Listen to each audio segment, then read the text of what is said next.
So today we're going to dive into a really fascinating story about a law in India. It was designed to protect working mothers, and, on paper, it's one of the most generous policies you'll find anywhere in the world. But as we're about to see, sometimes even the best intentions can have really surprising and complicated results. To really get this law, you've got to start with the principle behind it. And India's Supreme Court said it perfectly. The point isn't just about giving time off. It's about protecting the actual dignity of motherhood, making sure a woman and her child get complete care at this incredibly important time. So here's how we're going to break it down. First, we'll look at the core principles. Then, what makes India's law so forward-thinking. After that, and this is key, we'll get into the unexpected impact it had. We'll also see how it stacks up globally. And finally, we'll ask, what's the solution? Okay, so at its heart, the Maternity Benefit Act is all about social welfare. It's trying to solve a fundamental problem, right?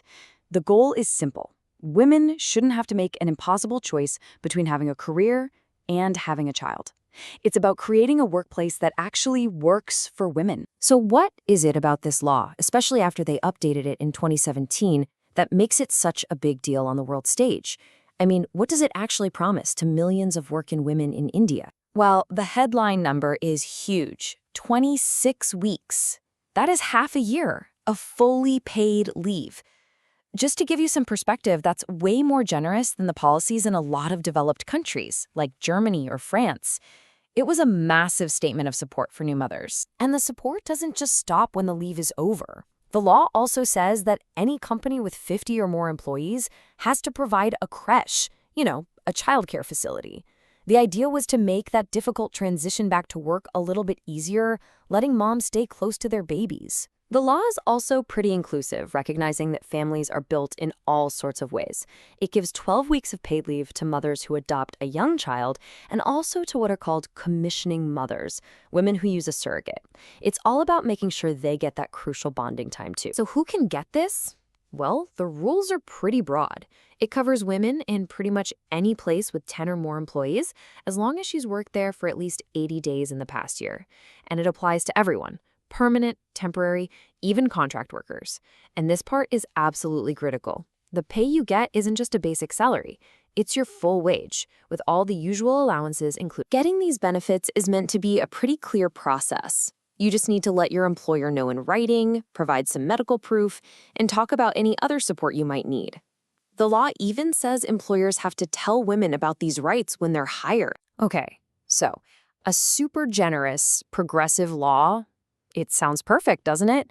But what researchers started to find out on the ground, well, it tells a much, much more complicated story. And this really gets us to the heart of the matter. The whole point of the law was to open up opportunities and give women more security.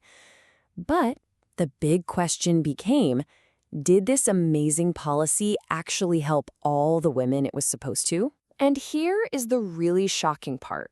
A huge study in 2024, looking at 160,000 households, found that the law didn't just have a few problems. It actually caused a drop in jobs and income for the very women it was meant to help the most, those in their main childbearing years. So why? Why would a law designed to help end up hurting? Well, the answer comes down to who pays for it. You see, in most other countries, the government or some kind of social security system helps cover the cost. But in India, the entire financial weight of that 26-week leave falls on just one party, the employer. And this financial pressure created something economists call reservation productivity.